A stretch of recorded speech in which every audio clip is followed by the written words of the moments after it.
ඒ භාග්‍යවත් වූ අරහත් වූ සම්මා සම්බුදුරජාණන් වහන්සේට අපගේ নমස්කාරය වේවා. නමෝ බුද්දාය.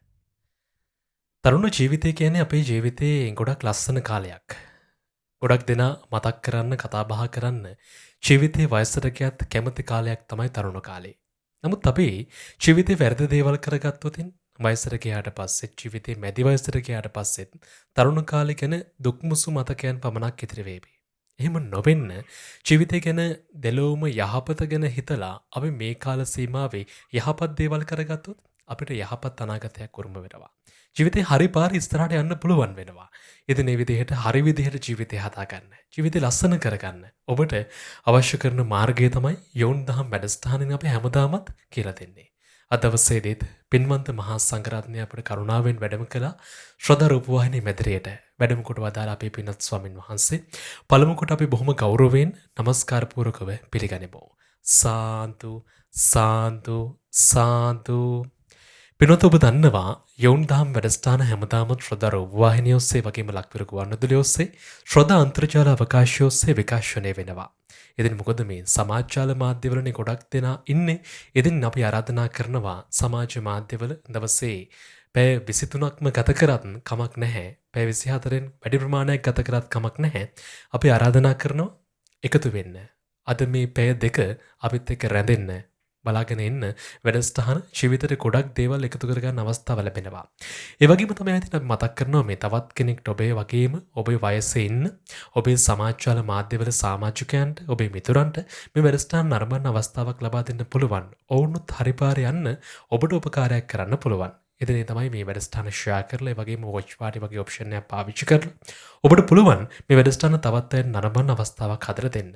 එදිනේ මතක් කිරීමත් එක්ක අපි සිහිපත් කරනවා අද දවසේ යොවුන් දහම් වැඩසටහන විකාශනයේ ප්‍රතිපර දායකත්වයේ එකතු කරනවා පින්වත් උපුල් කොඩිප්පිලි මහත්මිය වගේම මధు මහත්මිය සසින්දු පුතණුවන් සහ රේමි පුතණුවන් විසින් ප්‍රධාන වශයෙන් අපේක්ෂා කරන්නේ මේ පරිලෝකීය යුඩි සෝමාවතී කේ.ඩී.සී. පෙරේරා පියාණන්ට ඒ වගේම සමාධි රංජන් සහෝදරයාට ඩැනී වනිගසේකර පියාණන්ට පින් අනුමෝදන් කිරීමේ අපේක්ෂාව ඇතිව තමයි අද දවසේ දායකත්වය ලබා දෙන්නේ.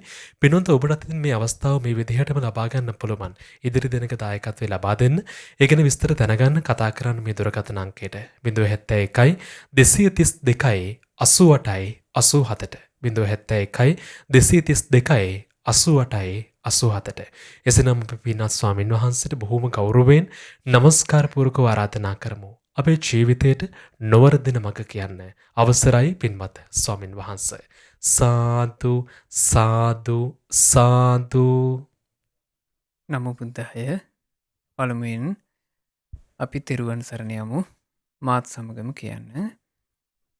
නමෝ තස්ස භගවතු අරහතු සම්මා සම්බුද්දස්ස. නමෝ තස්ස භගවතු අරහතු සම්මා සම්බුද්දස්ස. නමෝ තස්ස භගවතු අරහතු සම්මා සම්බුද්දස්ස. බුද්ධං සරණං ගච්ඡාමි ධම්මං සරණං ගච්ඡාමි සංඝං සරණං ගච්ඡාමි ဒ ුතියම්පි බුද්ධං සරණං ගච්ඡාමි ဒ ුතියම්පි ධම්මං සරණං ගච්ඡාමි ဒ ුතියම්පි සංඝං සරණං ගච්ඡාමි තතියම්පි බුද්ධං සරණං ගච්ඡාමි තතියම්පි ධම්මං සරණං ගච්ඡාමි තතියම්පි සංඝං සරණං ගච්ඡාමි. සාදු සාදු සාදු. උතුම් වූ පංචශීලය සමාදන් වෙන්න. මා කීවට පස්සේ කියන්න. සතුන් මැරීමෙන් වැළකීම නම් සතුන් වූ මැරීමෙන් වැළකීම නම් වූ සිල්පදය සමාදන් වෙමි. සිල්පදය සමාදන් වෙමි. සොරකම් කිරීමෙන් වැළකීම නම් වූ සොරකම් කිරීමෙන් වැළකීම නම් වූ සිල්පදය සමාදන් වෙමි. සිල්පදය සමාදන් වෙමි. වැරදිකාම සේවනයෙන් වැළකීම නම් වූ වැරදිකාම සේවනයෙන් වැළකීම නම් වූ සිල්පදය සමාදන් වෙමි. සිල්පදය සමාදන් වෙමි. බොරු කීමෙන් වැළකීම නම් වූ බොරු කීමෙන් වැළකීම නම් වූ සිල්පදය සමාදන් වෙමි. සිල්පදය සමාදන් වෙමි. මත්පැන් හා මත්පැන් හා මත්ද්‍රව්‍ය භාවිතයෙන් වැළකීම නම් වූ මත්ද්‍රව්‍ය භාවිතයෙන් වැළකීම නම් වූ සිල්පදය සමාදන් වෙමි. සිල්පදය සමාදන් වෙමි. පින්වත් ස්වාමීන් වහන්ස පින්වත් ස්වාමීන් වහන්ස උතුම් තිසරණ සහිතව උතුම් තිසරණ සහිතව මා සමාදන් වූ මේ සිල්පද මා සමාදන් වූ මේ සිල්පද දිවි තිබෙන තුරාම දිවි තිබෙන තුරාවත ඉතා ගෞරවයෙන් ඉතා ගෞරවයෙන් මම ආරක්ෂා කරමි. මම ආරක්ෂා කරමි. මාගේ මේ සීලය මාගේ මේ සීලය මේ ජීවිතයේ යහපත පිණිසද මේ ජීවිතයේ යහපත පිණිසද මතු ජීවිතයේ සුගතිය පිණිසද මතු ජීවිතයේ සුගතිය පිණිසද මේ ගෞතම බුදු සසුනේ මේ ගෞතම බුදු සසුනේ සංසාර දුකින් නිදහස් වීම පිණිසද සංසාර දුකින් නිදහස් වීම පිණිසද හේතු වේවා. හේතු වේවා. වාසනාව වේවා. වාසනාව වේවා. සාදු සාදු සාදු. නමස්කාර වේවා බුදුරුවනට සැමදා බුදු හිමි සරණ යමි. නමස්කාර වේවා ධම්රුවනට සැමදා සදහම් සරණ යමි. නමස්කාර වේවා සංඝරුවනට සැමදා මහා සංඝ සරණ යමි. නමස්කාර වේවා තුනුරුවනට සැමදා තිසරණ සරණ යමි. සාදු සාදු සාදු. පළමුව මාගේ ගුරු දේවෝත්තම පරම පූජනීය පින්වත් ලොකු ස්වාමීන් වහන්සේට ගෞරවාදර වන්දනාව වේවා. සාදු සාදු සාදු. ශ්‍රද්ධාවන්ත වාසනාවන්ත පින්වතුනේ, තුන් ලොවම අතැඹුලක්සේ අවබෝධ කොට වදාළ අපගේ මහා කාරුණික භාග්‍යවත් අරහත් ගෞතම සම්මා සම්බුදුරජාණන් වහන්සේ අපේ ජීවිතයේ සැපවත් කර ගැනීම පිණිස දේශනා කොට වදාළ උතුම් සද්ධර්මය අපි මේ ශ්‍රවණය කරන්නට සූදානම් වෙන්නේ. මේ ජීවිතය කියන එක දියුණු කරගන්නවා කියන කාරණයට, මේ ජීවිතේ සැපවත් කරගන්නවා කියන කාරණයට අපි කවුරුත් කැමතියි. අපි හැමෝම ආසයි අපේ ජීවිතේ දියුණු වෙනවා නම්. අපි හැමෝම ආසයි අපේ ජීවිතේ යහපත් වෙනවා නම්. අපි හැමෝම කැමතියි අපේ ජීවිතේට අභිවෘද්ධියක් සැලසෙනවා නම් විශේෂයෙන් මේ ජීවිත අවබෝධය ඇති කරවන සද්ධර්මය අහනකොට මොකද මේ ධර්මය එක එක වයස්වලදී තමයි සමහර විට අපිට අහන්න ලැබෙන්නේ. අපි එක එක තරාතිරම් වල ඉද්දී තමයි අපිට මේ දහම් කතාව ශ්‍රවණය කරන්නට ලැබෙන්නේ. සමහර විට අපි නොයේක් රස්සාවලට යොමු වෙලා ඉද්දී ඔන්න අපිට මේ සතියන්තේ බණපදයක් අහන්න ලැබෙනවා. ඊළඟට අපිට සමහර විට විවේකයේ අඩුව කාර්ය බහුල වෙලා ඉද්දී කලාතුරකින් මෙහිම බණපදයක් අපිට අහන්න ලැබෙන්නේ. මේ බණපද අහගෙන ඉන්නකොට ශ්‍රී සද්ධර්මයේ හන්දී බුදුරජාණන් වහන්සේගේ දහම් පදේ අපට ඇහෙනකොට බොහෝ දෙනෙකුට හිතෙනවා මේ බුදුරජාණන් වහන්සේගේ ධර්මයේ තුල කියලා තියෙන්නේ ඇත්ත. මේ විදිහට ජීවිතේ හදාගන්න තියෙනවා නම් කොච්චර එකක්ද? මටත් මේ බුදුරජාණන් වහන්සේගේ ධර්මයේ තුල තියෙන කාරණා පුරුදු කරගන්න ඇතිනම් කොයිතරම් හොඳද කියලා කොච්චරවත් හිතෙනවා. හැබැයි අමාරු කාරණාවක් තියෙනවා. ඒ හිතෙන එක අපිට හිතෙන විදිහට පුරුදු කරගන්න අමාරුයි. ඒතර ගොඩාක් දෙනෙකුට ඇති වෙන ප්‍රශ්නයක් කොහොමද අපි අපේ අඩුපාඩු හදාගන්න මේක පුරුදු කරන්නේ කියලා.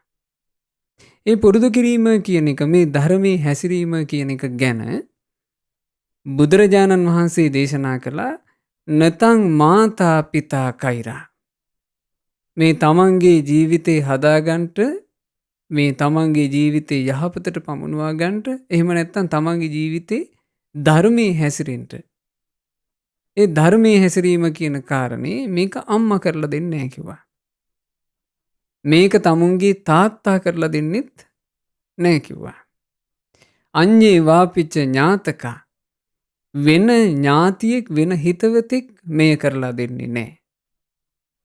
සම්මා පනිහිතං චිත්තං සේයසෝනං තතෝ කරේ. තමන්ගේ හිත තුල උතුම් ගුණධම් පිහිටුවා ගත්තොත් ආන් ඒ කෙනා ශ්‍රේෂ්ඨත්වයට පත් වෙනවා කියලා බුදුරජාණන් වහන්සේ දේශනා කළේ. එතකොට මේක කරගන්න තියෙන්නේ කාටද? අපිටමයි මේක කරගන්න තියෙන්නේ. වෙන කවුරුත් මේකට අපිට මේ අපි වෙනුවෙන් මේ දේ කරලා දෙන්න කෙනෙක් නැහැ. අපිට කොච්චර ඥාතින් හිටියත් දැන් සාමාන්‍යයෙන් ජීවිතේ අනිත් වැඩ නම් අපට තව කෙනෙක් ලව්ව කරවන්න පුළුවන් නේ. මං වෙනුවෙන් මේක කරලා දෙන්න කියලා. හැබැයි මේ ජීවිතයක් දියුණු කරනවා කියන එක මේ ජීවිතේ දියුණුවට අරගෙන යනවා කියන එක ඔබ වෙනුවෙන් වෙන කාටවත් කරලා දෙන්න බැරි එකක්. කොටින්ම තථාගත බුදුරජාණන් වහන්සේ පවා කරන්නේ මාර්ගය පෙන්වන එක. පාර පෙන්නනවා. මෙන්න මෙහෙමයි දියුණු වෙන්නේ. මෙහෙම තමයි ජීවිතේ ඉහළටම දියුණු කරගන්නේ. දැන් අපි ගත්තොත් බුද්ධ ශාසනය ඇතුළේනේ ජීවිතයක තියෙන අඩුපාඩු ජීවිතයක තියෙන දොස් හදාගන්න බුද්ධ ශාසනයට වඩා තැනක් තව නැහැ පින්වතුනි මේ ලෝකේ. ඒ කියන්නේ බුද්ධ ශාසනය ගත්තාම බුදුරජාණන් වහන්සේගේ ශාසනය ඇතුළේ අඩුපාඩු සහිත අයමයි ඒ අඩුපාඩු නිවැරදි කරගෙන ජීවිතේ සම්පූර්ණයෙන් සැපවත් කරගත්තේ. දැන් ඔන්න අපි ගත්තොත් අම්බපාලී කියලා හිටියා. අම්බපාලී කියලා කියන්නේ තරුණ වයසේදී වෛශ්‍යාවක්, වෙසඟනක්. රාගයට අහු වෙලා මේ කෙලවරක් නැතුව පුරුෂයෝ ඇසුරු කරපු කෙනෙක්. හරිම අසංවර ජීවිතයක් ගත කරපු කෙනෙක්. රාගයෙන් ඇවිස්සීලා හිටපු කෙනෙක්. හැබැයි බුදුරජාණන් වහන්සේගේ ධර්මය හම්බුණාට පස්සේ ඒ ධර්මයෙන් තමන්ගේ දෝෂය සම්පූර්ණයෙන් හදාගත්තා. රාගය දුරු කරලා අරහත් උත්තමාවියක් බවට පත් වුණා. එතකොට ඒ අඩුපාඩුව හදාගන්න පුළුවන් වුණේ බුද්ධ ශාසනය නිසා. හැබැයි බුද්ධ ශාසනයේ ඇතුලේ තියෙන්නේ බුදුරජාණන් වහන්සේ මඟ පෙන්වීම කරනවා. ශ්‍රාවකයා තමන් මහන්සි වෙලා ඒක කරගන්න ඕන. බුදුරජාණන් වහන්සේ වදාළානේ අත්තාහි අත්තනෝ නාතෝ. තමන්ම තමයි තමන්ට ඉන්න එකම පිළිසරණ රැකවරණය. කොහි නාතෝ පරෝසියා. කොහොමද තවත් කෙනෙක් තවත් කෙනෙකුට පිළිසරණ වෙන්නේ? අත්තනාව සුදන්තේන තමුන්ව මේ නුවණැත්තන්ගේ දහම තුල දමනය කරගන්න තමුන් දක්ෂ වුණොත් නාතං ලබති දුර්ලභං ආන් ඒ කෙනා ජීවිතේට දුර්ලභ රැකවරණය ඇති කරගන්නවා කියලා බුදුරජාණන් වහන්සේ වදාළේ. එතකොට බුදුරජාණන් වහන්සේගේ මේ මඟ පෙන්වීම තුළ බුදුරජාණන් වහන්සේගේ සද්ධර්මයේ තුළ ඒ ජීවිතේ රැකවරණේ හදාගන්නට ජීවිතේ සම්පූර්ණයෙන්ම රැකවරණේ හදාගන්නට බුදුරජාණන් වහන්සේ පාර පෙන්වුවා. ඉතින් මම අද කියලා දෙන්න කල්පනා කළේ අපි අපේ ජීවිතේ ඔන්න අපි සමහරට බණ අහනවා. ඒ බණ අහනකොට ස්වාමින්වහන්සේලා ධර්මයට කියලා දෙනවා මේ තරහ ගන්න එක හොඳ නෑ. ඊර්ෂ්‍යා කරන එක හොඳ නෑ. අපි අපේ ජීවිතේ මේ ක්‍රෝධ කරන එක, බද්ධ වෛරය මේවා හොඳ නෑ. අපි මේ අඩුපාඩු හදාගන්න ඕන කියලා ස්වාමින්වහන්සේලා ධර්මයට දේශනා කරනවා. ඒ වුණාට අපේ ගාවේ අඩුපාඩු එහෙම් පිටින්ම තියෙනවා. අපි ආසයි ඒ බණපදේ ඇහෙනකොට අනේ මටත් එහෙම තරහ ගන්න නැතුව ඉන්න තියෙනවා නම් මටත් මේ ඉරිසියාකාරකම් කරන්න නැතුව ඉන්න තියෙනවා නම් කියලා අපි ආසයි. බණපදේ ඇහෙනකොට ආස වුණාට මේක ප්‍රායෝගිකව කරගන්න ගියාම අපි හරි අසරණ වෙනවා. අසරණ වෙලා අපි හරි වෙහෙසටපත් වෙනවා. අයියෝ මට මේක කරගන්න බැරිය කියලා ආන් ඒ බඳු අයට බුදුරජාණන් වහන්සේගේ ධර්මයේ තුල තියෙන බුදුරජාණන් වහන්සේගේ ධර්මයේ තුල අපට භාග්‍යතුන් වහන්සේම පෙන්වලා දෙන විසඳුම. ඒ තමයි අපි අපේ ජීවිතේට పూర్ව යෝජනා කිරීම. పూర్ව යෝජනා කියලා කියන්නේ මේ ජීවිතයක් හදාගන්න තියෙන ලස්සන ක්‍රමයක්. ඔබේ ජීවිතේ ඔබ යමක් කරන්න කැමති නම් ඒ කරන්න කැමති දේ සම්බන්ධයෙන් අපිම අපට పూర్ව යෝජනාවක් කිරීම. పూర్ව යෝජනා කියලා කියන්නේ අපි කලින්ම සිහිපත් කරලා තියෙනවා. මේ කාරණේ බුදුරජාණන් වහන්සේ දේශනා කළේ එක්තරා සිදුවීමකට. ඒ කාලේ මෝලිය පග්ගුණ කියලා ස්වාමීන් වහන්සේ නමක් හිටියා. මේ මෝලිය පග්ගුණ කියන ස්වාමීන් වහන්සේ හරියට භික්ෂුණීන් වහන්සේලාත් එක්ක හිතවත්කම. ඒ කියන්නේ ස්වාමීන් වහන්සේ පිණ්ඩපාතේ කරලා දානේ වැළඳුවට පස්සේ හවස් කාලේ හැම තිස්සෙම වැඩිපුර ඉන්නවයි කියන්නේ අර භික්ෂුණීන් වහන්සේලාත් එක්ක කතා කර කර. හරි ආසයි කියනවා භික්ෂුණීන් වහන්සේලාත් එක්ක කතාවට. ඒ භික්ෂුණීන් වහන්සේලා පිරිසත් මේ මෝලිය පග්ගුණ ස්වාමීන් වහන්සේත් එක්ක කතා බහ කර කර ඉන්න හරි ආසයි. අනිත් ස්වාමීන් වහන්සේලාට තේරුණා මේ විදිහට යන එක. ඒ කියන්නේ භික්ෂුවක් පමණට වඩා භික්ෂුණීන් ඇසුරු කරනවා කියන එක මේ ස්වාමීන් වහන්සේට හරි නෑ. එතකොට මේ ස්වාමීන් වහන්සේලා ගිහිල්ලා මේ ගැන මෝලිය පග්ගුණ කියන ස්වාමීන් වහන්සේට කිව්වා ආයස්මතුනි ඔහොම ඕනවට වඩා කතා කර කර ඉන්න එපා මේ භික්ෂුණීන් එක්ක. භික්ෂුණීන් උනත් මේ ඉන්නේ ස්ත්‍රීන්. මේ පැවිද්දට හරි අන්තරාය කරයි කියලා කිව්වා. කිව්ව ගමන් මෝලිය පග්ගුණ ස්වාමීන් වහන්සේට කේන්ති ගියා. කේන්ති ගිහිල්ලා අර ස්වාමීන් වහන්සේලාට නොඒක වචන කියලා මේ දොස් පවරන්න පටන් ගත්තා. එතකොට ස්වාමීන් වහන්සේලා කල්පනා කරා මේ භික්ෂුවට මේක කියලා හරියන්නේ නැහැ. අපි කියමු ගිහිල්ලා භික්ෂුණීන්ටවත්. මේ ස්වාමීන් වහන්සේලා භික්ෂුණීන්ට ගිහින් කිව්වා නැගණිවරුනි මේ ඔබ වහන්සේලා පමණට වඩා මේ මෝලිය පග්ගුණයන් වහන්සේව ඇසුරු කරන එක හොඳ නෑ කියලා. එතකොට මේ භික්ෂුණීන් ඒක අහගෙන හිටියා. අහගෙන ඉඳලා ඒ කාරණේ ගිහිල්ලා තිබ්බා මෝලිය පග්ගුණ භික්ෂුවගේ කනේ. එතකොට මොකද උනේ? මෝලිය පග්ගුණ භික්ෂුව කිපුණා. ඒකට හේතුව තමයි මේ භික්ෂුව කිපෙන්න හේතුව වැරදි ඇසුරක් තිබ්බේ නැහැ. මේ වැරදි ඇසුරක් නිසා නෙවෙයි මේක නිකන් සාමාන්‍ය හිතවත්කම. අන්තිමේ මේ ස්වාමීන් වහන්සේලා කල්පනා කළා අපිට මේ කාරණේ තෝරන්න බැරි නිසා බුදුරජාණන් වහන්සේට ගිහින් අපි පැමිණිලි කරමු කියලා. ඔන්න බුදුරජාණන් වහන්සේට ගිහින් කියනවා ස්වාමීනි මේ මෝලිය පග්ගුණ භික්ෂුවගේ යහපතටයි අපි කියන්නේ. මේ භික්ෂුව මේ විදිහට ඇසුරු කරොත් එහෙම භික්ෂුණීන්ව පමණට වඩා අපිට හිතෙනවා පැවිද්දට අනුතර කරගනි. බුදුරජාණන් වහන්සේ කැඳෙව්වා මෝලිය පග්ගුණ භික්ෂුව. කැඳවලා කියනවා ඇත්තද මෝලිය පග්ගුණ ඔබ මේ භික්ෂුණීන් එක්ක පමණට වඩා ඇසුර වැඩිය ඒ ඇසුර වැඩි එක සම්බන්ධයෙන් භික්ෂූන් කතා කරන්නට ආපුවාම ඇඟට කඩා පනිනවාය කියන්නේ ඇත්තද? ඒක කිව්ව ගමන් මේ ස්වාමින්වහන්සේ ළඟ තිබ්බ ලස්සන ගුණයක්.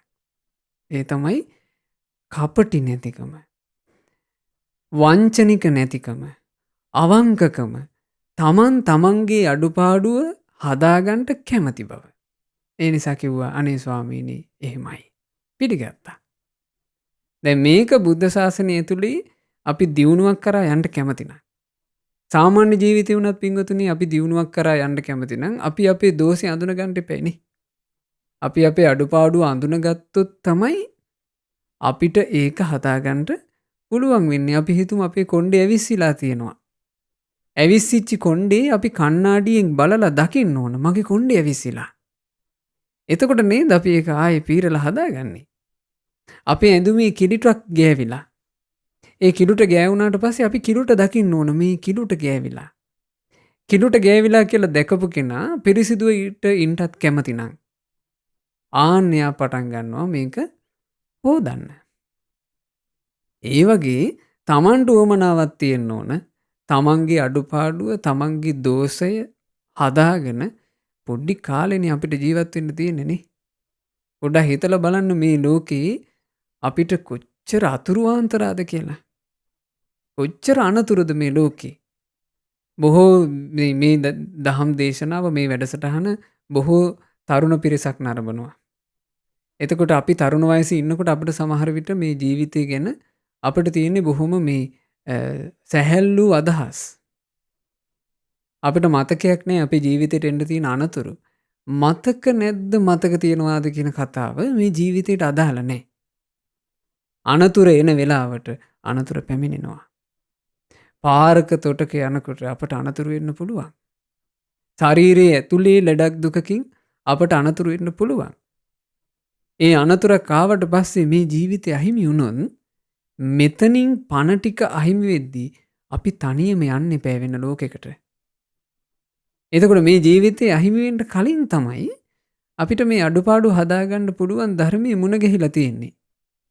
ඒ නිසා අඩුපාඩු හදාගන්න උත්සාහවත් වෙන්න ඕන මෝලිය පග්ගුණ ස්වාමීන් වහන්සේ වගේ. මේ මෝලිය පග්ගුණ ස්වාමීන් වහන්සේ විවෘත වෙච්ච නිසා. විවෘතුනා කියලා මම අදහස් කළේ මොකද්ද? තමන්ගේ තියෙන දෝෂය එහෙමයි කියලා පිළිගත්ත නිසා. බුදුරජාණන් වහන්සේ මෝලිය පග්ගුණ ස්වාමීන් වහන්සේට පිළිතුරු දෙනවා මෝලිය පග්ගුණ ඔබට මේ සමාජ ජීවත් වෙනකොට භික්ෂුන් අතර ඉන්නකොට මෝලිය පග්ගුණ ඊළඟට මේ ගිහි උපාසක උපාසිකාවෝ ඇසුරු කරනකොට මෝලිය පග්ගුණ ඔබට කාලෙටත් අකාලෙටත් වචන අහන්න ලැබෙයි. ඒ කියන්නේ සමහරු කතා කරනවා ඒ වචන අපි අහන්න කැමති වෙලාවට. සමහරු කතා කරන්නේ අපි වචනයක් අහන්න කැමති නැති වෙලාවට. එහෙම නැද්ද? සමහරවිට අපි කැමති නිස්කලංකේ පොඩ්ඩක් ඉන්න. මේන් ඒ වෙලාවටම කතා කරනවා. එතකොට අපිට කතා අහන්න ලැබෙනවා කාලෙටත් අකාලෙටත්. ඊළඟට කතා අහන්න ලැබෙනවා භූතේනවා අභූතේනවා. ඇත්තටම සිද්ධ වෙච්ච දේවල් වලිමුත් අපට අහන්න ලැබෙනවා. ඔන්න අපි මොන හරි වැරද්දක් කරලා. කරපු වැරද්දටත් අපිට බැනුම් අහන්න වෙනවා. සමහර වෙලාවට අපි වැරද්දක් කරලා නැහැ. අපි වගේ වගක් දන්නේ. නොකරපුවට අපිට බැනුම් අහන්න වෙන්නේ නැද්ද? අභූතෙනුත් අහන්න වෙනවා. ඊළඟට සංහේනවා පරුසේනවා. සංහ කියලා කිව්වේ මිහිරි. හිතට සැප උපදින වචනත් අපට අහන්න ලැබෙනවා මේ බණ වගේ. ධර්මය කියලා කියන්නේ හිතට හරි සැපනේ. එහෙම ඒවත් අපට අහන්න ලැබෙනවා. පරුසේනවා හරි සැරටත් අපට වචන අහන්න ලැබෙනවා. ඊළඟට අත්ත් සංහිතේනවා අනත්ත් සංහිතේනවා. ජීවිතේට වැඩක් ඇති එකත් අහන්න ලැබෙනවා. මෙලෝ වැඩක් නැති ඒවත් අහන්න ලැබෙනවා. ඊළඟට භාග්‍යතුන් වහන්සේ වදාලා මෙත්ත චිත්තේනවා. සමහරු අපිට වචන කියන්නේ හිතේ තියෙන මෛත්‍රියෙන්. කල්යාණ මිත්‍රයන් වහන්සේලා අපිට වචන කියන්නේ හිතේ තියෙන මෛත්‍රියකින්. ඊළඟට මේ දෙමව්පියෝ දරුවන්ට වචන කියන්නේ හිතේ තියෙන මෛත්‍රියෙන්. ගුරුවරු ගෝලයන්ට වචන කියන්නේ හිතේ තියෙන මෛත්‍රියෙන්. මෛත්‍රියමුත් වචන අහන්ට ලැබෙනවා. සමහර වචන අහන්ට ලැබෙනවා දෝසන්තරා කේන්තියෙන්. කිපිලාත් අපට වචන අහන්ට ලැබෙනවා. මේ වචන නැද්ද අපේ වටපිටාව තුළ අපිට අහන්ට වෙන්නේ නැද්ද? අහන්ට වෙනවා. බුදුරජාණන් වහන්සේ වදාරනවා මෝලිය පග්ගුණ ඔය වචන අහන්ට ලැබෙනකොට දැන් මේ මෝලිය පග්ගුණ ස්වාමීන් වහන්සේට මේව අහන්ට ලැබුණනේ. මෝලිය පග්ගුණ ස්වාමීන් වහන්සේ කැමති නෑ භික්ෂුණීන් එක්ක කතා කරන්න එපා කියන එක අහන්න. කැමති නැති වුණාට ඒක අහන්ට වුණා. අහන්ට වෙච්ච ගමන් සාමාන්‍යයෙන් තියෙන දෝෂය මොකද්ද? තමන් අකමැති එක අහන්ට ලැබුණා විතරයි කිපුණා. ඇවිස්සුණා. කේන්ති ගත්තා. කේන්ති අරගෙන වචන පිට කළා. ඔබ වහන්සේලා මගෙත් එක්ක ඕවා කියවන්ට එන්න එපා. මං මට ඕන විදිහට ඉන්නවා කියලා මෙහෙම වචන කතා කරන්න පටන් ගත්තා. එතකොට මේක අඩුපාඩුවක්. මේක දෝෂයක් ජීවිතේට තියෙන. තමන්ට කරුණාවෙන් මේ අවවාදයක් කරන්නට එනකොට ඒ කෙනාට කිපුණා කියලා කියන්නේ ඒක ලොකු අයහපතන්නේ. බුදුරජාණන් වහන්සේ මෝලී පග්ගුණ ස්වාමීන් වහන්සේට කියනවා මෝලී පග්ගුණ ඔබ හිතක් ඇති කරගන්න මෙන්න මෙහෙම. මට කාලෙදි වචන අහන්ට ලැබුණත් අකාලෙදි වචන අහන්ට ලැබුණත් මට කවුරු හරි පරුස විදිහට කතා කරත් මිහිරි විදිහට කතා කරත් මම නම් මගේ හිත වෙනස් කරගන්නේ නචේවනෝ චිත්තං විපරිණතම් භවිස්සති. මං මගේ හිත වෙනස් කරගන්නේ. දැන් මේ ස්වාමීන් වහන්සේ ගොඩක් කේන්ති ගියපු කෙනෙක්. ඒ කේන්ති හදාගන්න බුදුරජාණන් වහන්සේ මේ මෝලිය පග්ගුණ ස්වාමීන් වහන්සේට කරපු මේ අවවාදය තමයි හිතට යෝජනාවක් කරන්න කියනවා. මම නම් මගේ හිත වෙනස් කරගන්නේ. මං පාපී වචනයක් කියන්නේ. මං මෛත්‍රියෙන් ඉන්නවා. මං තරහ ගන්නේ. මම මේ හැම දිනෙකටම සුවපත් වේවා කියන මෙත්සිත විතරක් පවත්වනවා කියලා මෙහෙම හිතට යෝජනා කරන්න කියනවා. මං තරහ ගන්නේ කියලා තරහ ගන්න කෙනාට මම තරහ ගන්නේ නෑ කියන යෝජනාව හිතට කරලා තියන්න කියනවා. බුදුරජාණන් වහන්සේ මෝලී පග්ගුණ ස්වාමීන් වහන්සේට වදාරනවා මෝලී පග්ගුණ මේ වචන අහන්ට ලැබෙද්දි විතරක් නෙමෙයි ඔබට කවුරු හරි අතින් ගහන්නත් පුළුවන්. අතින් ගහන්නේ නැතුව ඊටත් වඩා ටිකක් සැරට පොල්ලකින් ගහන්නත් පුළුවන්. පොල්ලකටත් එහා ගිහිල්ලා මෝලිය පග්ගුණ සමහරට ආයුධයකින් උනක් ගහන්න පුළුවන්. මේ මොකකින් ගැහුවත් මෝලිය පග්ගුණ ඔබ ඔබේ හිතට යෝජනා කරලා තියෙන්න ඕන. මම නම් මගේ හිත වෙනස් කරගන්නේ නෑ. මං පවිටු වචනයක් කතා කරන්නේ. මං මෛත්‍රියෙන් ඉන්නවා. මං කාටවත් තරහ ගන්න යන්නේ නෑ. මම හිතන්නේ මේ සියලු සත්වයෝ සූපත් වේවා කියලා විතරයි කියලා මේ හිතට කලින්ම යෝජනා කරලා තියන්න කිව්වා. ඒ කලින් හිතට යෝජනා කිරීම කියලා කියන්නේ අපිට අපේ ජීවිතේ අඩුපාඩුවක් හදාගන්න තියෙන ලස්සන ක්‍රමයක්. තරහ ගන්න කෙනෙක් කලින්ම යෝජනා කරලා තියෙනවා නම් හිතට ගොඩාක් කේන්ති යන අය ඉන්නෝනේ අපි පිංගුතුනි සංසාර ගමනකනේ මේ එන්නේ. මේ සංසාර ගමනේ එනකොට කොච්චර අඩුපාඩු කොච්චර දොස් අපි මේ සසර ගමනේ එකතු කරගෙනද. එතකොට මේ දෝෂ අඩුපාඩු සංසාරේ පුරුද්දක් විදිහටම සමහර විට අපට එනවා. ඒ එන පුරුදු මේ මිනිස්සෙක් විදිහට ඉපදුනාට පස්සේ මේ මනුස්ස ලෝකෙත් අපිට අනායාසයෙන්ම සමහර විට එනවා. අපිට ඉක්මනට කේන්ති යනවා. එතකොට ඉක්මනට කේන්ති යෑම කියන එක එහෙම නැත්නම් කේන්තිය කියන එක දෝෂයක් කියලා අපට කියලා දුන්නේ මහා කරුණික බුදුරජාණන් වහන්සේ. ඒ දෝෂේ ඔබ හදාගන්න කැමති නම් ඒ හදාගන්න කැමති කෙනාට ඕන ක්‍රමයක් තියෙනවා. කලින්ම හිතට යෝජනා කරලා තියන්න ඕන මම මගේ හිතේ තරහක් ඇති කරගන්නේ.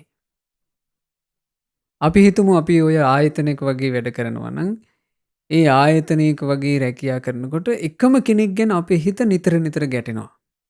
අපි සමහරට විඳවනවා. සමහර කෙනෙක් රස්සාවෙන් අස් වෙන්නත් තීරණය කරනවා මට අහවලා වැඩ කරන නිසා මට එතන ඉන්න බෑ කියලා. එහෙම ප්‍රශ්න තියෙනවා. එතකොට ඒ ප්‍රශ්නේ එයාගේ ජීවිතේ සම්පූර්ණයෙන් කඩා වැටෙන තැනටම එයා පත් කරගෙන නමුත් එයා ඒකට පාවිච්චි කරා නම් මේ පූර්ව යෝජනාව. මම එයා මොන වචනේ කිව්වත් මං නම් වචනයක් කියන්න යන්නේ. මං මෛත්‍රියෙන් ඉන්නවා. මං මගේ හිතට මං කේන්තියක් ආවත් මං කටින් මුකුත් වචනයක් පිට කරන්නේ. අන්න අර්බුදය සංසිඳනවානේ. අපි හිතමු ස්වාමී බිරිඳ දෙන්නෙක්ගේ නිතර රණ්ඩු සරුවල් තියෙනවා නම් ඔන්න ස්වාමියා තමන්ගේ හිතට යෝජනාවක් කරන්න පටන් ගන්නවා නිතර. මේ බිරිඳත් එක්ක මේ රණ්ඩු සරුවල් වෙන එක හරියන්නේ මම මේක හදා ගන්න ඕන. අපි මේ පෞල් ජීවිතේ මේ ආරවුල හදා ගන්න ඕන කියලා හිතනවා. මම මේ කියන්නේ ඔබට උදාහරණ පිණිස. එතකොට එයා කලින්ම යෝජනා කරනවා නම් ওই දෙන්නගෙන් එක්කෙනෙක්. දෙන්නගෙන් එක්කෙනෙක් යෝජනා කරනවා මේ අපි හිතමු ස්වාමියා යෝජනා කරනවා තමන්ගේ හිතට බිරිඳ මොනවා කිව්වත් මං ඇවිස්සෙන්නේ. මං ඇවිස්සෙන්නේ නැතුව ඉන්න ඕන. මං සැර වචනයක් පිට නොකර මං ඉන්න ඕන කියලා කලින් හිතට යෝජනා කරනවා. ඒ යෝජනා කරාම ඒ පූර්ව යෝජනාව නිතර කරද්දී ඒ පූර්ව යෝජනාව නිතර කරනකොට අපිට අපේ අඩුපාඩුව කාලයක් යද්දි හදාගන්න පුළුවන්කම ලැබෙනවා. ඒ නිසා මේ ක්‍රමේ පාවිච්චි කරන්න. ජීවිතේ දියුණු කරගන්න මේ ක්‍රමේ පාවිච්චි කරන්න. ගුණධර්ම එකින් එක එකතු කරගන්න මේ ක්‍රමේ පාවිච්චි කරන්න. බුදුරජාණන් වහන්සේ සල්ලේක කියන සූත්‍ර දේශනාවේදී හරි ලස්සන අවවාදයක් කළා. භාග්‍යතුන් වහන්සේ වදාළා චිත්තූපාදම්පි කෝ භික්කවේ කුසලේසු ධම්මේසු. මහණෙනි මේ කුසල් දහම් වැඩිම සම්බන්ධයෙන් කතා කරනකොට මං කුසල් වඩන්ට ඕන කියලා යමෙක් හිතනවා නම් චිත්තූපාද මත්තම්පි හිතුවිල්ලක් උපද්දනවා නම් බහුකාරං වදාමි. ඒකත් බොහෝ උපකාර වෙනවා කියලයි කියන්න තියෙන්නේ. කුසලයක් කයින් වචනයෙන් පුරුදු කිරීම ගැන කවර කතාද කියලා බුදුරජාණන් වහන්සේ වදාළේ. ඒ නිසා මේ ධර්මය අහනකොට ධර්ම දේශනාවල ස්වාමීන් වහන්සේලා ගුණධර්ම ගැන ගොඩාක් ඔබට කියලා දෙනවා. ඒ ගුණධර්ම ගැන කියලා දෙනකොට පින්වතුනි සමහරට ඔබ ගාව අඩුපාඩු තියෙන්න පුළුවන්. හිත උපද්දන්න. හිතක් උපද්දන්න මම නම් මේ මෛත්‍රිය කියන ගුණය ඇති කරගන්න ඕන. මං කරුණාව කියන ගුණය ඇති කරගන්න ඕන. අනුන්ට අනුකම්පා කරන්න ඕන. අනුන්ට අනුකම්පා කරන හිතක් අනේ මං හදා ගන්න ඕන කියලා කලින් හිතට යෝජනා දෙන්න. මේ හිතට කල්ැතුව යෝජනා දීම කියලා කියන්නේ උතුම් යෝජනා. යහපත් යෝජනා. දියුණුව පිණිස පවතින යෝජනා හිතට නිතර දෙනවා කියලා කියන්නේ ඒ හිත ඒකාන්තයෙන් වේගෙන් දියුණුව කරා යන එකක්. මේ ගෞතම බුදු ශාසනයේ ශික්ෂාකාමී භික්ෂූන් අතරින් අග්‍ර වුණේ අපගේ රාහුල මහරහතන් වහන්සේ. රාහුල මහරහතන් වහන්සේ සිඟිති වයසේදී ඊටම පුංචි වයසේදී උදේම අවදි වෙලා අමදිනවා. මිදුල ඇමදලා උන්වහන්සේ මේ මිදුලෙන් වැලි දෝතක් අරගන්නවා. ඒ වැලි දෝත අරගෙන උන්වහන්සේ ඒ වැලි දෝත මේ අතේ තියාගෙන හිතනවා මේ දෝතේ තියෙන වැලි කැට ගන්නට. අනේ මට අද අවවාද ලැබෙනවා නම්. අනේ මට අද අනුශාසනා ලැබෙනවා නම් මට මගේ ජීවිතය හදාගන්න. අන්න එහෙම ආස කළා. එහෙම ආසා කරයිද අවවාදයක් කරනකොට ඒ අවවාදයෙන් ඒ කරපු අවවාදයෙන් දියුණුව පිණිස හිතක්වත් උපද්දන්නේ නැති කෙනෙක්. උන්වහන්සේ ලැබෙන අවවාදේ පුළුවන් විදිහට අපිට මේ අහන බණපද ඔක්කොම එකවර පුරුදු කරගන්න බෑ. නමුත් පුරුදු කරගන්න ආස කරන්න. ඒ ආසාවට කියනවා ඒ ආසා කිරීම කියන එකට කියනවා කුසල ඡන්දය. කුසලයට තියෙන කැමැත්ත. යහපතට තියෙන කැමැත්ත. දියුණුව කරා යන්න තියෙන කැමැත්ත. ශ්‍රේෂ්ඨත්වයේ කරා යන්න තියෙන කැමැත්ත කියලා. ඒ කැමැත්ත කියන එක පින්වතුනි ඒ කැමැත්ත කෙනෙකුගේ හිතේ තිබුණොත් ඒ කැමැත්ත කියන එක තමයි එයාව ඉහළට අරන් යන්නේ. දැන් ගිය වතාවේ යෝන් වැඩසටහනේදී අපි ඔබට ධර්මයේ විදිහට මේ ධර්ම දේශනා විදිහට අපි ඔබට කියලා දුන්නා ජීවිතේ යම් ඉලක්කයක් කරා අරගෙන යන්න උපකාර කරන අංග 4ක්. ඒ අංග 4න් පළවෙනි එක තමයි කැමැත්ත. ඊළඟ එක අදිෂ්ඨානය, ඊළඟ එක වීරිය, ඊළඟ එක නුවණින් කල්පනා කිරීම කියන 4. එතකොට අපි කුසල් වඩන්න කැමැත්තක් අපේ හිත ඇතුලේ ඇති කර ගන්නවා නම් එහෙම නැත්නම් අපිට දියුණු වෙන්න කැමැත්තක්. ඒ කැමැති කෙනාට ඒ දියුණුව සඵල කරගන්න හොඳ ක්‍රමයක්. හැමතිස්සෙම Tamanට යහපත් යෝජනා, පෙර යෝජනා කර කර තියාගන්න. අපි හිතමු කැඩෙන ශිල්පයක් තියෙනවා. නිතර කැඩෙනවා. මේ නිතර කැඩෙන ශිල්පෙදී තියෙන කෙනා මොනව කරන්නද මේ සංසාර දෝෂ නිසා සමහරට අපිට මේ ශිල්පදේ ආරක්ෂා කරගන්න බෑ. ටික ටික හරි වෑයම් කරන්න ඕනේ රැක ගන්නනේ. අතහැරලා දැම්මොත් ඔක්කොම විනාසයිනේ. අපි අඩුපාඩු හදාගන්න කැමති නම් අපි ටික ටික යෝජනා කර කර නෑ මම මේ අඩුපාඩුව හදාගන්නවා. මම මේ ප්‍රාණඝාතයෙන් වැළකීලා ඉන්නවා. එයා හැමතිස්සෙම යෝජනා කරනවා. ඒ යෝජනාව කරලා තියෙද්දිත් සමහරට එයාත් වැරද්ද වෙනවා. වැරද්ද වෙද්දිත් ආයෙ මොකද කරන්නේ? හරි මට මේ වැරද්ද වුණා කමක් නැහැ. මං ආයෙ මේක කරන්නේ. ආයෙ යෝජනා කරනවා. මෙහෙම කාලයක් කියලා කියන්නේ මේ බුද්ධ ශාසනයෙන් ගත්තාම බුදුරජාණන් වහන්සේගේ ශ්‍රාවකෙක් හිටියා ශ්‍රාවක භික්ෂුවක්. ඒ භික්ෂුන් වහන්සේගේ නම සප්පදාස. ඒ සප්පදාස ස්වාමීන් වහන්සේ පැවිදි වෙලා භාවනා කරන්නට හිතේ සමාධියක් ඇති කරගන්නට මහන්සි ගත්තා කියනවා අවුරුදු 25ක්. අවුරුදු 25ක් උන්වහන්සේ මහන්සි ගත්තා. ඒක මෙහෙම තේරුම් ගන්නකො. එතකොට තමන්ගේ ජීවිතේ දියුණු කරගන්නට එහෙම නැත්නම් චිත්ත සමාධියක් ඇති කරගන්නට ගුණධර්මයක් දියුණු කරගන්නට ආසාවෙන් මහාන උනේ අවුරුදු 25 දී නම්. උන්වහන්සේ කොච්චර කාලයක් මහන්සි වුණාද? අවුරුදු 50 මහල්ලෙක් වෙනකම් මහන්සි වුණා. අවුරුදු 25කට පස්සේ තමයි සාර්ථක වුණේ. එහෙනම් සාර්ථකත්වයට කැමති කෙනා කොච්චර වෑයම් කරන්න ඕනද නේ? වීරිය කියලා කියන්නේ මේ ලෝකේ පිදුම් ලබන දෙයක්. වීරිය කියන එක මේ ලෝකේ පිදුම් ලබනවා. එක අවස්ථාවක මහබෝසතාණන් වහන්සේ මේක හරි ලස්සනයි හොඳට මතක තියාගන්න. මොකද මේ ලෝකේ මේ වීරිය ගැන කතා කරන්නේ බුද්ධ ශාසනය ඇතුලේ. මේ පරිබාහිර ලෝකේ වර්ණනා කරන්නේ වැඩිපුර කුසීතකම්. වීරිය කියන එක බුදුරජාණන් වහන්සේ වර්ණනා කළා. එක අවස්ථාවක මහබෝසතාණන් වහන්සේ නැව් නැගිලා යනවා. ඒ බෝසත් තරුණයා නැවකින් ගමනක් යනවා. නැව සිඳුණා. නැව සිඳුණාට පස්සේ දැන් නැවට වේගින් වතුර ගලනවා නැව ඇතුළට. නැව ඇතුළට වේගින් වතුර ගලනකොට මේ මහා සාගරේ අහවල් පැත්තට පීනුවොත් හරි කියලා ඉසව්වක් පේන්නේ. ගොඩබිමක් නැහැ.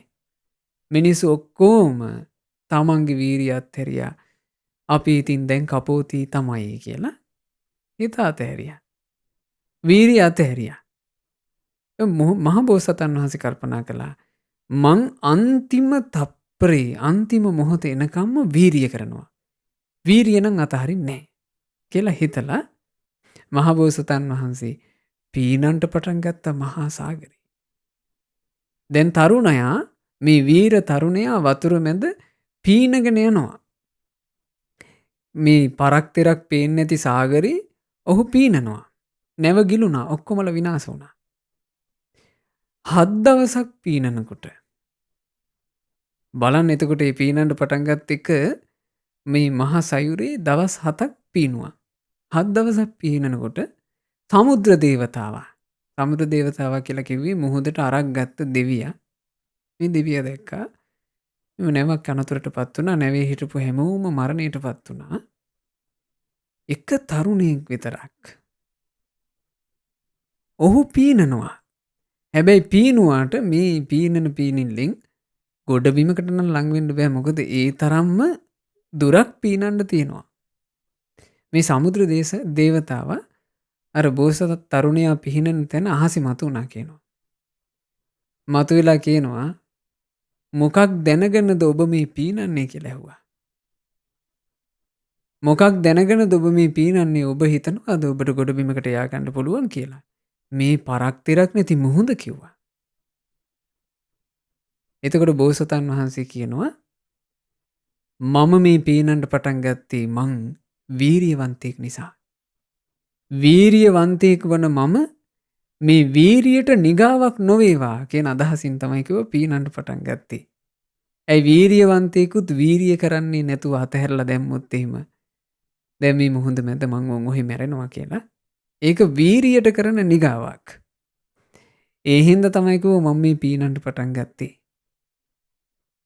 එතකොට දේවතාවා කියනවා ඔය වීරියෙන් ඇති පළක් නැහැ. මොකද ඔබට ඔය පීනන පීනිල්ල පිහිනලා ඔබට බෑ ඊතරට යන්න. කිව්වා නෑ. වීරියේ ප්‍රතිඵල මං දැමුත් දකින්නවා කිව්වා.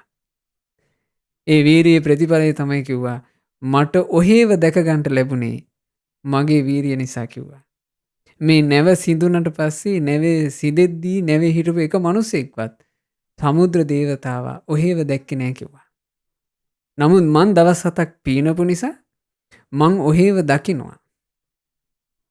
ඔහේ දැන් සාක්ෂිකාරයෙක් මං වීරිය කරා කියන කාරණාව මේ මං වීරිය කරා කියන කාරණාව ඔහේ දන්නවා. ඒකට ඔහේ සාක්ෂි. දැන් මං මැරුණත් ඔහේ ඒක දන්නවා කිව්වා. පැහැදුනා දේවතාවගේ හිත. සමුද්‍ර දේවතාවා ඒ දෙවියන්ගේ දේවානුභාවයෙන් කියනවා බෝසතාණන් වහන්සේව සයුරෙන් ඈතර කළේ. ඒ නිසා පින්වතුනි ඔබ ඔබේ ජීවිතේ දියුණුව පිණිස අභිලාෂයක් කැමැත්තක් ඇති කර ගන්න. යන රැල්ලට යන්න හුරු වෙන්න එපා. යන්නේ පරිහානි රැල්ලක් කියලා මොනවා කරන්නද කියලා එහෙම හිත හදාගන්න කාලයක් නොවේ මේ. මොකද අපිට ජීවිතේ සම්පූර්ණයෙන් දියුණු කරගත හැකි බුද්ධ ශාසනය කියන දේ මුණ ගැහිලා තියෙන නිසා.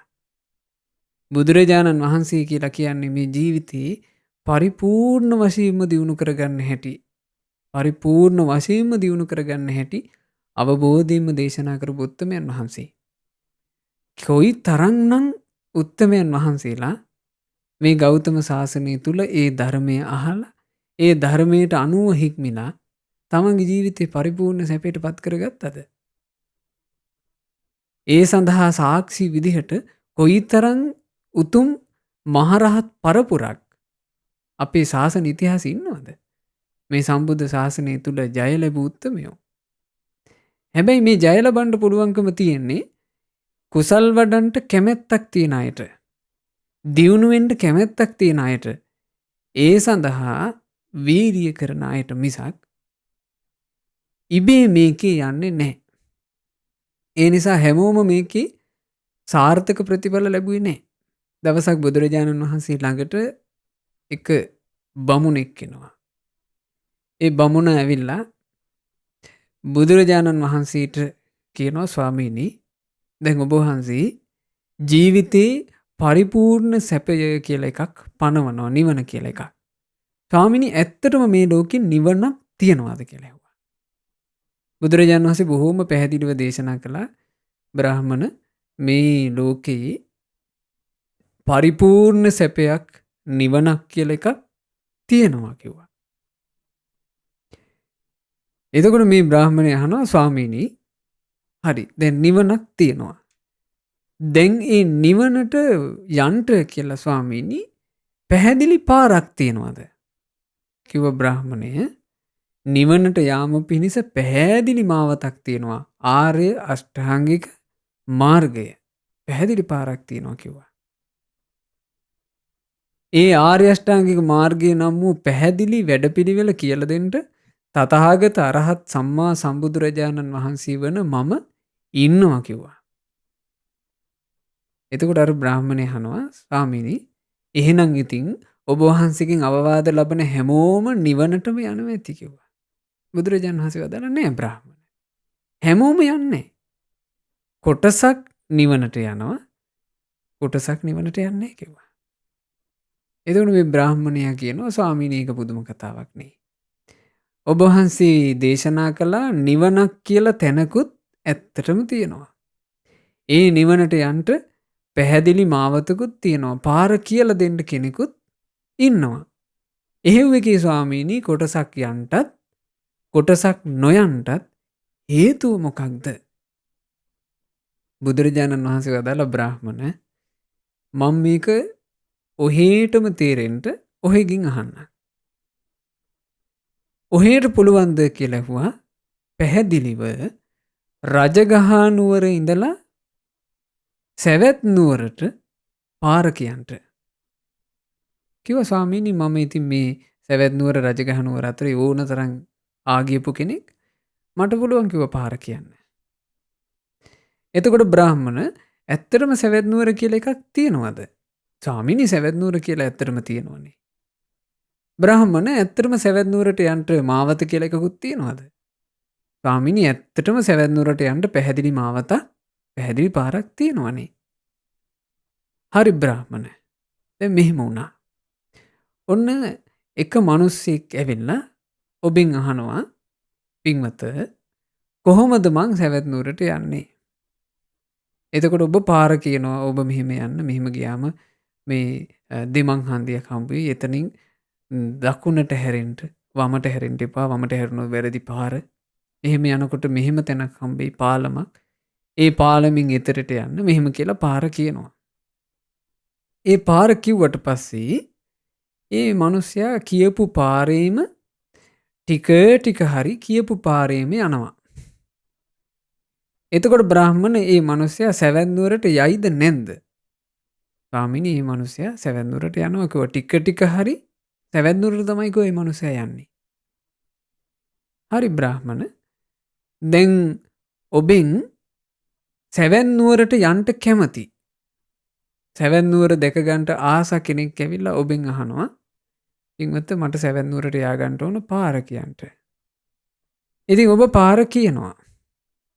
ඔබ පාර කිව්වට පස්සේ ඒ මිනිසයා ඔබ කියපු පාරේ යන්නේ නැතුව එක්ක නවතිනවා. එහෙම නැත්නම් ඔබ කියපු පාරේ යන්නේ නැතුව ඒ මනුස්සයාට හිතිච්චි පාරක යනවා. ඒ මනුස්සයාට සැවැත් නුවර හම්බ වෙයිද නැද්ද කියලා ඇහුවා. ස්වාමීනි මේ මනුස්සයාට සැවැත් නුවර හම්බ වෙන්නේ නැහැ කිව්වා. බුදුරජාණන් වහන්සේ වදාරනවා දැන් මේ බමුණ අහපු ක්‍රමයේනේ. බුදුරජාණන් වහන්සේත් වදාරනවා බ්‍රාහ්මණ එක පුදුම කතාවක් නේ. සැවැත් නුවර කියලා එකකුත් තියෙනවා. සැවැත් නුවරට යාගන්න පාරකුත් තියෙනවා. පාර කියන්ට ඔහෙත් ඉන්නවා. එහෙව් එකේ කෙනෙක් සැවැත් නුවරට යන්ටත් කෙනෙක් සැවැත් නුවර නොයන්ටත් හේතුව. බ්‍රාහ්මණයා කිව්වා ස්වාමීනි ඒක මට අයිති දෙයක් නෙමෙයි. මම ස්වාමීනි පාර කිව්වා. යෑම නොයෑම කියන එක එයාගේ වැඩක් කිව්වා. බුදුරජාණන් වහන්සේ දේශනා කළා බ්‍රාහ්මණ ආන්නේ වගේමයි තථාගතයන් වහන්සේ ජීවිතේ දියුණුව පිණිස ජීවිතේ සැපේ පිණිස ජීවිතේ අභිවෘද්ධිය පිණිස නිවන පිණිස මාර්ගය කියන කෙනා මග්ගඤ්ඤු මාර්ගය හොඳට දැන මග්ග විදු මාර්ගයේ ගුරුවරයා බවට පත්ව මග්ග කෝවිදු මාර්ගයේ අතිශයින්ම දක්ෂව බුදුරජාණන් වහන්සේ මග්ගක්ඛායි මාර්ගය කියලා දෙනවා. ඒ මාර්ගය කියලා දෙන බුදුරජාණන් වහන්සේ මේ මාර්ගය තුල ඇදගෙන යනවා කියලා කතාවක් නෑ කිව්වා. ඒ මාර්ගයේ යෑම නොයෑම කියන එකට තම තමන්මයි දක්ෂ වෙන්න ඕනේ. ඒ නිසා වින්තුනේ ස්වාක්ඛාත වූ බුද්ධ ශාසනය මුණ ගැහිලා. ඒ බුදුරජාණන් වහන්සේගේ නිර්මල සද්ධර්මයේ තුලින් ජීවිතේම හදාගන්න ක්‍රමේ අදහන්න ලැබෙනවා. ඒ නිසා මේ බණ අහනකොට ඔබ සමහරට අඩුපාඩු සහිතව වෙන්න පුළුවන් මේ බණ අහන්නේ. ආයෙ බණ අහන්න. කොච්චර අඩුපාඩු සහිත වුණත් ඔබ ආයෙමත් ධර්මය අහන්න. ඒ ධර්මය අහමින් එක ගුණයකට හරි කමක් නැහැ. ආසාව ඇති කරගන්න මම මේක හදා ගන්න ඕන. ඒ ආසාව ඇති කරගෙන හිත උපද්දන්න. හිතට යෝජනා කරන්න මම මේ ගුණධර්මය හදා ගන්න ඕන කියලා. ඒ හිතට යෝජනා කර ආසාව ඇති කර ඔබ ඔබේ ජීවිතේ ධර්මයේ තුල දියුණු කරගන්න මහන්සි ගන්න. ඒ හිතක් උපද්දන නිමේෂේ පවා හිතක් උපද්දන මොහොත පවා ඔබට ඔබේ ජීවිතේ විශාල යහපතක් ඇති කරලා දෙන අවස්ථාවක්. ඒ නිසා මේ පින්වතුන්ලා හැම දිනාට මේ ලද මනුස්ස ජීවිතේ මුණ ගැහුණු දුර්ලභ බුද්ධ ශාසනය තුල තමන්ගේ ජීවිතේ සැපය පිණිස, අභිවෘද්ධිය පිණිස, දියුණුව පිණිස හැඩගස්ව ගන්නට වාසනාව ලැබෙත්වා. සාදු සාදු සාදු. ජීවිතයේ දියුණුවට පින්වත් ස්වාමින් වහන්සේ අපිට මඟ කියා දෙන්නේ. ඉතින් අපි උත්සාහ කරන්න ඕනේ මේ උතුම් දහම් කාරණාවන් ජීවිතේ කලපගෙන දහමෙන් ජීවිතයට වටිනාකම එකතු කරගන්න. දහමෙන් එකතු වෙන වටිනාකමත් එක්ක ජීවිතේ කවදාවත් නොවරදින්නට හේතු වෙනවා. ඉතින් අපි යෝන් දහම් වැඩසටහනෙන් හැමදාම උත්සාහ කරන්නේ ඔබේ ජීවිතේට මේ වටිනා කාරණාවන් කියලා දෙන්න. ඉතින් මේ වටින දේවල් ජීවිතවලට සමීප කරද්දී වටින පිරිසක් තමන්ගේ ජීවිතයට පින් රැස් කර ගන්නටත් එකතු වෙනවා. ඉතින් මේ ධර්ම දානයේ වෙනුවෙන් එකතු වෙන පින්වන්ත පිරිසක් මතක් කරනවා. පින්වත් උපුල් කොඩිප්පිලි මහත්මයා, ඒ වගේම මදු මහත්මිය, සසෙන්දු පුතණුවන්, රේමි පුතණුවන් ඇතුළේ පින්වන්ත පිරිස තමයි දායකත්වයක් ලබා දෙන්නේ. ඔවුන්ගේ දායකත්වය අද දවසේ ලබා දෙනවා වගේම පින්වන්ත ඔබටත් පුළුවන් ඉදිරි දිනක දායකත්වය ලබා දෙන්න. ඒ ගැන විස්තර දැනගන්න කතා කරන්න මේ දුරකථන අංකයට 071 232 88 87ට. ධර්මදේශනා නිමා වුණත් ඉතින් පින්වන්ත ඔබ දන්නවා වැඩසටහන අවසන් වෙන්නේ නැහැ. ඔබට පුළුවන් ධර්ම සාකච්ඡාවත් එක්කත් එකතු වෙන්න. ඒතර ධර්ම සාකච්ඡාවට ඔබට ප්‍රශ්න යොමු කරන්නත් පුළුවන් වෙනද වගේම. ශ්‍රද්ධා TV Facebook page එකට ගිහිල්ලා ඔබට කරන්න තියෙන්නේ Facebook live එකට කමෙන්ට් එකක් විදිහට ඔබේ ප්‍රශ්න සටහන් කරලා එවන්න. ඉතින් මේ ප්‍රශ්න අපි සූදානම් පින්වත් ස්වාමීන් වහන්සේට යොමු කරන්න. ඉතින් අපි ඒ වගේ මතක් කරමින් යන්නේ මේ කෙටි විරාමයකට ඉක්මනින්ම ඔබත් එක්ක එකතු වෙන්න සූදානම් ආරාධනා කරනවා රැඳෙන්න. ශ්‍රද්ධා රූපවාහිනිය ලක්පෙර ගුවන්විදුලිය සමගින් මෙවැනි වටිනා ධර්මදේශනා ශ්‍රවණය කිරීමට ශ්‍රද්ධා ඩේලි YouTube චැනලය සබස්ක්‍රයිබ් කරන්න.